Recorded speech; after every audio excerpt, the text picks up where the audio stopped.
Hello and welcome to The Society with Barrister Fatma Shaheen at PTB World. The society that we live in unfortunately has some defined notions of beauty. A woman is considered to be beautiful if she is thin, if she is petite, if she is fair-skinned, if she has flawless skin, and by that yardstick, more often than not, men are considered to be good-looking if they have, muscular physiques, or for that matter, they appear to be tough. When people don't typically comply with these set notions of beauty and beauty standards, so to speak, we see that often they are shamed for the way they look. They are body shamed. And when we talk about body shaming just doesn't include being shamed for being fat. It also includes for being too skinny, or for that matter, with regards to the food you eat, which is also commonly known as food shaming. And then there's also this strata of the society, more particularly women, who complain of being pretty shamed too. What are the different types of body shaming which exists in our Pakistani society today, and how unfortunately do our own societal attitudes, our social cultural norms, our exposure to media, more so social media, perpetuates such attitude? This is exactly what we'll be talking about in our today's show. We'll also be talking about the role of celebrities, of media influencers in curbing this menace, and when we talk about its impact, more so its physical and psychological impact, we'll be delving upon its very grave effects on those who are actually subjected to the same. And during the course of today's conversation, since we are talking about body shaming, we'll also be delving upon the fact that why are so many people now, more particularly women and children, rather young adults, seeking cosmetic aesthetic treatments and plastic surgeries to actually, do away with such concerns. This and much more to follow, that too with an extremely enlightened, rather very diverse panel. Let me introduce you to my today's panel. My first panelist for the show today is Ms. Farazeh Niazi, who's a social activist. She's also a trainee therapist. Assalamu alaikum ji and welcome to the show. Wa alaikum salam. Alongside her, I have Dr. Momina Zahir, who's a cosmetic aesthetic dermatologist. Assalamu alaikum ji and welcome to the show. Assalamu alaikum Fatma. And my third panelist for the show today is Ms. Yasmin Nasir, who's a former acne sufferer herself, and she's currently also the CEO of Acufix Cosmetics. Assalamu alaikum ji and welcome to the show. And via telephone line, we'll be joined by Dr. Afzal Bajwa Saab, who's a plastic and cosmetic aesthetic surgeon. Assalamu alaikum, sir, and welcome to the show. Wa alaikum assalam. Thank you very much. You're most welcome. Well, to get the conversation started with you, Ms. Farazeh, throughout history, we've seen that, the definitions of beauty have evolved over a period of time, whereas there was this time where, more specifically speaking, in the Victorian era, we saw that, women who were plump, they were considered to be beautiful. Right now, it's completely the opposite. The thinner you are, the more attractive you are. So how do you, as somebody who has a very keen eye on, changing beauty and fitness trends, do you analyze the trends as they have evolved over a period of time? I think just as individuals, I feel that we have really grown and evolved, and society also has evolved and grown over the years. Right. When we speak of the Victorian era, or the time of the British Raj, from then till now, trends have changed. Right. We are growing so rapidly and evolving so rapidly as individuals, and in this I would like to bring in the aspect of mental health, mental health awareness. Right. I feel that it has really helped us grow, and talking about beauty trends, I feel we have become less critical and less judgmental. We have started being more compassionate towards ourselves and towards individuals in general. But I think what you're saying might be applicable perhaps to a certain strata of the Pakistani society. Yeah. We do also see a lot of people coming up, and this is not something which I feel is not just restricted to women. I think this is something which also encompasses men, so to speak, of them complaining of being perhaps cyberbullied regarding the way they look, regarding the weight they have. So do you not feel that when we talk about trends changing more so, with of course social media becoming more popular, this in itself has also perpetuated such attitudes which actually now make us more, which make it more easy for us to body shame people? Of course, I totally agree with you. As much as we have evolved and grown as a society, the pressure, the standards of beauty, the standards of perfection that are imposed upon us through social media, through other external factors, that is very much there and it is very much real. Talking about what you just said about males facing this, I feel males face it even more than females do.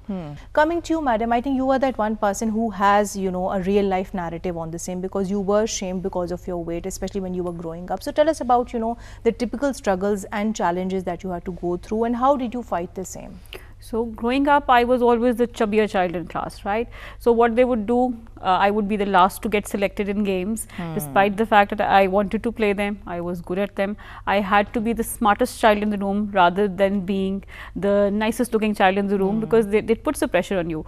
What I did to cope with it was, I think I studied harder, I struggled harder. I studied harder because I wanted to be the smartest person in the room, because that is how you just get acknowledged. Because if I was the smartest, you had to work harder to prove because the thing is that if you go somewhere, right, when people go for an interview, they immediately perceive that the person who is heavier is just lazy, he's dull, he's not smart enough. I think there are some preconceived notions, and I think it's just not about like you were particularly body shamed and you shared that struggle with us. I think there are different types of body shaming, because we do see people, models, they are a lot of times shamed because of them being underweight. And I remember a few years back we had this case of a very young model, Anam Tanodi, who actually committed suicide because she was so badly bullied and shamed because of her weight. And I think then there is this also league of people, like we see in cases of women. We've seen women complaining that they are pretty shamed as well. If women are good looking, if they are pleasant looking, then we see that they are shamed. So I think at the end of the day, there's just not one kind of body shaming, there are several types. Coming to you, Yasmin, I think you also have a real life narrative on this, because you've also been a former acne sufferer, which then again kind of motivated you to open your own skincare line. So when it comes to your own struggles of having skin issues, what kind of struggles did you go through, and how did you actually fight them? With me, I heard all of the statements that anybody with acne hears, right? So try this medicine or try eating this. None of that stuff works, and it just highlights this thing that you've got on your face, and it tells you that people are noticing it, right? Fortunately, I had a pretty thick skin and I never really let it get to me too much. But I know that a lot of people don't take it that well, because we have hundreds of people that we talk to every single day, that my team basically talks to. So many people are so distressed, they don't want to leave their house, they don't want to go to university, they're extremely conscious, they want to cover it up. There are girls who've come and said that we're suicidal. So I understand that it's extremely distressing, and it makes it worse when people point it out. It's not like the person who has it doesn't know they've got it. On which I'll come to you, sir.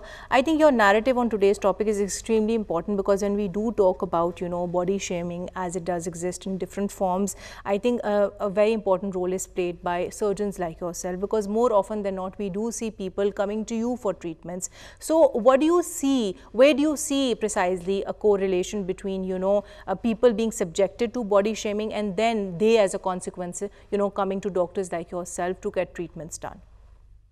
Perfect. Fatima, actually, when we talk of the self-esteem and all these issues which we were discussing, there are actually many ways to think about and have many perspectives. Like if we think of certain issues, they start from the self-esteem. Right. When you start thinking of yourself, it may be, one way that you're comparing yourself to the others, and other maybe is, having certain congenital issues, birth issues, maybe certain acquired issues, and of course certain diseases. Like if, as Ms. Yasmin was talking of, it's an acquired issue of acne, and then ultimately having a sufferer's feeling. The problem with that is looking normal is a basic right, and this is the way you start thinking about yourself. Like if somebody is born with birth defect, suppose a prominent ear, we have commonly seen about in the society, and in the school, these people, they become ultimately shy because the peers have a lot more pressure, they tease them, and they have bullying and all that stuff. Similarly, the issues with the lip, you have seen congenital cleft of the lips and other areas of the face. I think, sir, there is a very basic and there's a very, I think, important link between the two, because a lot of times, you know, people who are shamed, they want to get such treatments because they feel that, you know, that's a means to an end. But at the same time, you know, when we were to analyze trends, I personally feel as an objective bystander, and you may correct me if I'm wrong, that we have seen that, you know, more and more people, more specifically women and young children, I think young adults, so to speak, they are more prone to getting such treatments. Do you agree? Very, very true. I agree. But, you know, that is variable from time to time and even society to society. Right. You know, I worked in different parts of the world, like in USA, in UK, and even in Pakistan as a plastic surgeon. I see that you see sometimes people, they come up, the girls come with having a choice of becoming with and getting their lips more prominent. And the filler treatment or all that we do. And at the other times, if you analyze, there are chances when people were liking thinner lips. Right, sir, your point is noted. On which note I'd like to come to you. You know, there was a research that I was going over and it suggested that, you know, in Iran, the most common cosmetic surgeries are those which are basically nose jobs, whereas in the US, it's lip fillers. So, if you were to analyze, you know, the most popular Pakistani cosmetic aesthetic treatments, what would those be?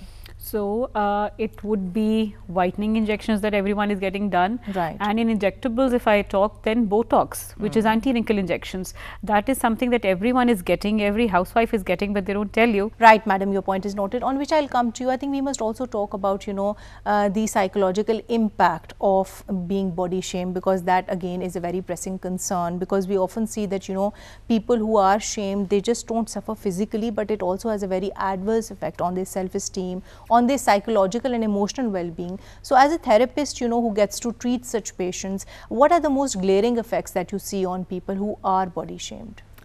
So, like Dr. Saab just mentioned, self-esteem. Now, self-esteem is something which obviously comes from, again, it comes from within and it comes from your external environment. So, the effects are detrimental. And as a therapist, it makes me really sad, because mostly the you know, the age group that is coming to me and that is struggling the most is from, you could say, early teens to maybe late 20s. Right. And that is the age which I feel is the most vulnerable age. That is the age which it's like a make or break situation. And parents have a very, very major role to play in this. Sadly, a lot of clients that I'm seeing, the body shamer is mainly the parent figure. I was about to come to that, because, you know, a lot of times we see that, you know, it is something which actually emanates from the family. It's something which emanates from the friends, from peers, from people who actually know you, because until and unless, of course, it's a case of cyberbullying, because, you know, then you don't know who that person is anonymous. So, what role do you feel parents can play in this regard when it comes to curbing the same? Because if it is something that is stemming from them, then of course the responsibility also lies on them on stopping it. So, first of all, when we talk about shame, just the word shame, we need to understand what it means. So, shame and guilt and judgment are all interlinked. You could say they're like best friends. Shame is something which comes from external factors, and guilt is something which comes from within. Now, when we talk about the parent figure, the most important thing is that mostly parents are just throwing off their internalized shame onto their children.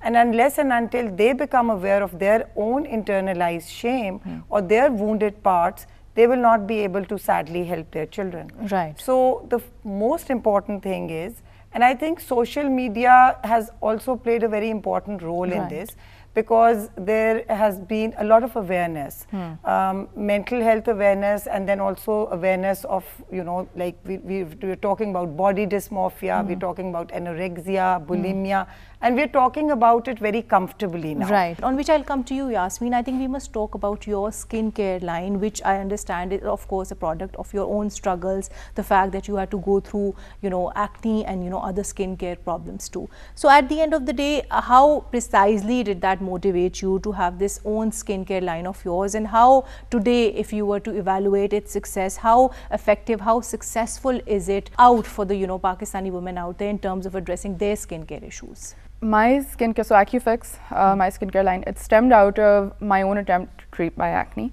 After 7 years of trying pretty much everything under the sun and nothing really working, I got introduced to skincare by chance. And then I started experimenting and I started formulating for myself before I launched the line. So before I launched AccuFix, I was already using the products on myself, and that's what fixed my. So it wasn't a short journey. It did take time, but that's what fixed my acne, and that's what I decided to roll out. Over time, the line has grown. But in addition to just offering products, the other thing that we do, because I understand that people who have problematic skin type, one of the main things that they need is moral support and guidance around what to use and how to use it. Because it's not you can't just roll out a product and then expect that people will use it and everything will be fine. Our skincare philosophy is built around basically, maybe philosophy is not the right word, but we focus on two things. We focus on giving every single person a free skincare consultation. Now, not everybody avails it, but it is out there for anybody who wants to. They can simply just message us and we guide them through, we analyze pictures of their skin, we ask them the relevant set of questions, and then we tell them, this is what you need to use and this is how you need to use it. So I think in that regard, your skincare line is very accessible then, because a lot of times we see that, given the fact that we now also have a lot of products, that too from the international market present here in Pakistan, people still say that, they can't afford the same because they're very expensive. 100%. So I think that way your brand has an edge in the terms that it's more cost effective. It's cost effective. You can also reach out and get guidance around what to use and how to use it. So that's definitely one. And the ingredients that we use are the same ingredients that any imported brand is using. It's just that it's made locally, but the ingredients, every single one is imported and up to par. So, and the other thing is that we don't, like you said, less is more. To quite a large extent, this is true. Skincare is built on, so we don't give people unnecessary products. If they need 4, they need 4 and they don't need 20, right? So it basically consists of cleanser, moisturizer, sunscreen and treatment. The 4 main steps that you need to take into account. So for Razia, I think we must also talk about the fact that, when we talk about women, when we talk about transgenders, we also see that, men are shamed with regards to their weight, with regards to their physique, and also with regards to, not having enough hair, because we do see men who go bald, they are actually shamed because of that. So at the end of the day, when we talk about, men opening up about such experiences and them being vocal about it, why do we not see many men coming up and, having these very open and honest kind of conversations? Because, the more open you are about such things, the easier it is for you to fight it out. Yes, Fatma, you're absolutely right. So one way to heal from shame is processing it in a safe space. And unfortunately, as little boys, we teach our little boys not to, like it's not okay to cry. So we teach them not to express their vulnerabilities and not to express their emotions. And I think that is what they carry in adulthood. Right, Faraz. And I think when we are talking about, kids being basically bullied or body shamed at a younger age, I think this is something which must be taken seriously when it starts. A lot of times we see that, this is something which is happening at a school level, in education institutions, and a lot of times we also see that, kids are quiet about it. So as a parent yourself, what are those changes that we need to make, both from the viewpoint of, a parent, as well as, from the viewpoint of an education institution, when it comes to, teaching our children how to say no? So I've got a 10-year-old and a 5-year-old, right? So both of them are slightly darker in complexion, and this is something that has been a very sore point in our family. So this is a very apt question for you. This is a very apt question, because the thing is, so wherever I go, they tell me, madam, your kids don't look like you, right? This is something that I see every single day. What I teach them at home is that it doesn't matter, your skin color doesn't matter, you're beautiful from inside, you're beautiful from outside, your skin color is not going to matter. How smart you are, how nice you are, and how gentle you are towards other people, this is what matters the most. This is what I teach them at home, and I tell them not to accept that. If someone is pointing it out, look how dark you are, so you don't take that. Right, madam, your point is noted, on which I'll come to you, Yasmin. I think we must also talk about, young people and more so the exposure to social media, why it is so important for them to not seek validation, more so with regards to the unrealistic beauty standards that they do see and follow very religiously on Instagram. Instagram is not reality. I think a lot of people at an internal level, they know this, but when they come and see a filtered picture, they still subconsciously compare themselves to it. So I think it's important for them to remember that the person they're seeing that person doesn't look like that either, right? And that filters have become so advanced nowadays that even while you're filming a video, you don't even have to have a still photo. Even while you're filming a video, they can go so far as to change the shape of your face, the shape of your eyes, and pretty much every single thing that you can imagine. So it's important for people to remember that Instagram basically just isn't reality. Right, of course. And I think by that regard, people who are in that position of power, be it media influencers, be it celebrities, I think they also have a very important role to play in this regard, because if they are the people who are being followed so religiously on social media, I think they need to set the right trends. They also need to basically promote imperfections. If somebody is imperfect, then you can, show people the raw you, because nobody can be perfect, nobody can look, spick and span all the time. So I think in this regard, a very important responsibility that also lies on celebrities and media influencers. Sir, coming towards you, I think we must talk about, plastic surgery overall. When we talk about body shaming, we understand, and something which you earlier also stressed upon is the fact that a lot of people do seek it as a means to an end to end their body shaming concerns. But we also can't ignore the fact that, surgery, be it cosmetic, aesthetic, or for that matter, plastic surgery, so to speak, that does come with its own, baggage too. So overall, if you were to evaluate how important, how viable, how effective do you feel, is it an option when it comes to, doing away with any person's body shaming concerns? Well, actually, plastic surgery is sort of a miracle, making and changing many things. But of course, it has certain inherent limitations. If we talk of in general, like, it's not cost effective. Most of the time, it's very costly.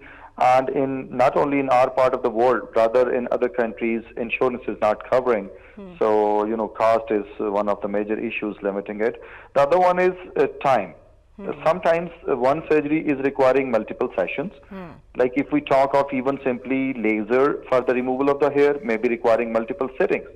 So patient has to come up with. And similarly, on the other, if we talk of the contrary, if I go with the hair transplant, so the very next day patient is not getting anything, because here they have to grow with some time. So it's the time. The other one is patient has to come up to us multiple times. The other one is patient need to be dedicated. And I think, sir, the most glaring thing is that, mistakes can happen. Anything can go wrong, which again puts you back to the place where you started off with. So I think people who do approach it, they must approach it in a very informed, in a very cautious manner. That's right. But, it's the choice of who is your surgeon. If you're going to the trained person, then you must be in the safe hands. But of course, it's not you going back to the same situation. It may be worsen even. So making a choice of your surgeon, it must be a qualified plastic surgeon so that he can serve you in a better way. So must be having a happy ending. And sir, to basically conclude today's show, what would your message be with regards to today's shows when it comes to, doing away with all these typical negative, attitudes and judgments that we do often pass on those who don't comply with, our notions of beauty and beauty ideals, so to speak? How can we make that shift from body shaming to one of body positivity? That's right. First of all, for this cause, I would like to thank you for making a choice of such topic to arouse among the people as basically as a media, and we can, save such miscomings. And secondly, we as a general members of the society, we should be quite tolerant, and we should be appreciating rather than bullying and turn down and having comments on certain deformity and deficiencies if somebody have. We should be rather supportive. Right, sir, your point is noted, on which I'll come to you, Faraz, and basically to conclude today's conversation. I think when we talk about, inclusion, something which Dr. Saab also shed some light on, I think it's very important that we talk about, there being inclusion in all stratas of the society. And in this regard, I feel amongst other industries, the fashion industry of Pakistan has a very important role to play. Yes, we often see that, they kind of promote only those people or project those people who fit certain parameters or fit certain kind of definitions, whatever they may so be. So at the end of the day, what role can people from this industry, or for that matter fashion designers, play when it comes to having a more inclusive and a more accepting definition of beauty? So Fatma, I can't stress enough on compassion. So as designers, because young girls really look up to designers, especially when they're getting married as brides.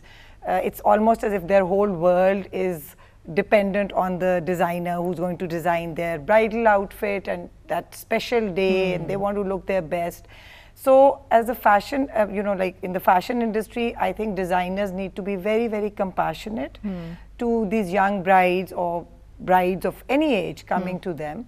And also to the masses at large, because yes. it's just not about getting married. Of course, I know living in the Pakistani society that we live in, there's a lot of focus being placed on marriage, but then pressure on girls, yeah. even men for that matter. Yes. But at the end of the day, I think it should be something which should be all inclusive. Yes. Like we have seen that in New York, for example, A size models, they have walked the fashion ramp. So we generally need to see people of all sizes being there on the fashion scene. Dr. Sahiba, coming to you, I think when we talk about inclusivity, we must also talk about, of course, society's attitudes. In a society like ours, unfortunately, where this is something which is so acceptable, and by that I mean body shaming per se, how can we get rid of such attitudes? Because you only try to get rid of something which you at a very basic level recognize is wrong. But if it is something which comes to you so naturally, how then do you expect to get rid of it? So this needs to be done at the grassroots level, at your houses, at your workplaces as well. This is something that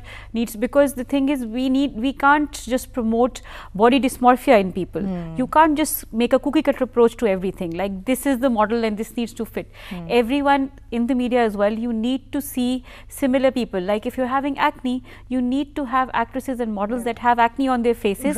You need to see this. You need to see plus size people wearing those clothes as well. You also need to see dark skinned people.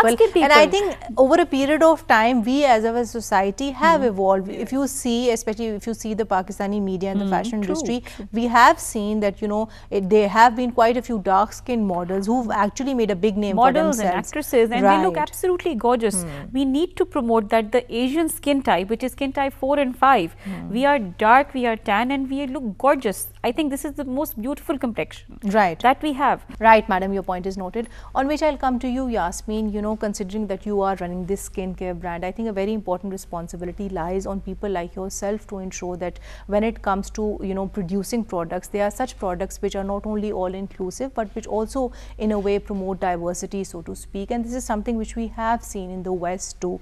So how precisely do you feel can brands here in Pakistan, makeup brands or skincare brands like your own brand, do the same? And when it comes to actually marketing their products, why is it so important to get the marketing right? Because a lot of times we see that the advertisements in themselves, they also can be kind of mislead. 100%. So when it comes to makeup brands, a lot of brands abroad have started expanding their range of foundation shades, which is something that I think every brand, even the brands that haven't currently gone down that route, they should be doing.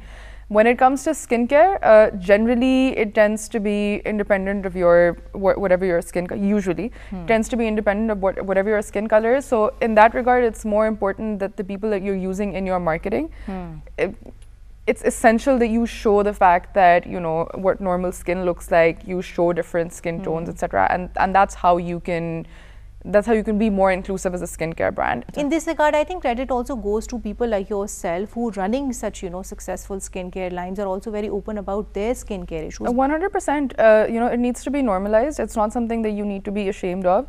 80% of people will go through acne at some point in their life. So it's important to know that you're not alone, and it's the rule as opposed to the exception, right? So that's important to remember. So coming out and talking about it is also going to give others the help and support that they need to come out and not sit in a room and be depressed about the fact that they have acne. Time and again, we have seen slowly and gradually trends changing and changing for the better, because overall we do see, as we study the Pakistani society today, that there is generally more inclusivity in terms of our definitions of beauty, at least to what it was perhaps 10 years ago. On which note, I would like to conclude today's show. Thank you so much, Ms. Faraze. Thank you so much, Dr. Sahiba. Thank you so much, Ms. Yasmin, and thank you so much, Dr. Saab, for being here with us today. Thank you very much. Well, to conclude today's show, we generally spoke about body shaming as a social menace that does exist in the Pakistani society today. We spoke about the fact that, it is just not a gender issue. It is something which equally affects men, in fact, transgenders as well.